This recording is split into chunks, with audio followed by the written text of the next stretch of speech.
আসসালামু আলাইকুম প্রিয় শিক্ষার্থী। এই ধরনের ঘনমূলগুলো কিভাবে সহজে করা যায় সেটা এখন শেখাবো।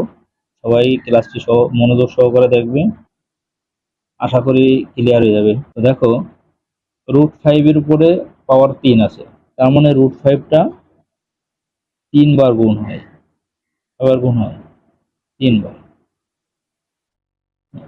এটা একটা পদ্ধতি, আর একটা পদ্ধতি একটু পরে দেখাচ্ছি।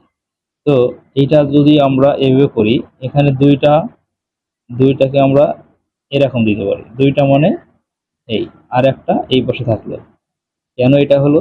এটা গুণ থাকলে পাওয়ারে পাওয়ারে যোগ হয়, এর পাওয়ার 1, এর পাওয়ার 1, এই জন্য 2। এখন আমরা জানি কি স্কয়ার রুটে কেটে যায়, স্কয়ার রুটে কেটে গেলে 5√5। এটা একটা পদ্ধতি, ঠিক আছে।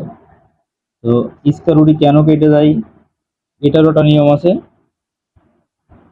যদি কারো দরকার হয় অবশ্যই বলতে হবে কমেন্টে, আমি এটা শিখাই দেবো।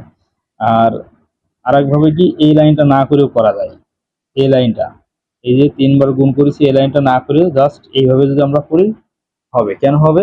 এটা 3, পাওয়ার 3, এখানে 2 দেওয়া হয়েছে, পাশে আর একটা গুণ আকারে রাখা হয়েছে, ঠিক আছে। এই জন্য এভাবে দেওয়া যাবে, এবং এইটা স্কয়ার রুটে কেটে দিয়ে এটা হবে, ঠিক আছে। তো এই ধরনের অঙ্কগুলো সব এই সিস্টেমে করতে হবে, তাহলে আর কারো সমস্যা হবে না।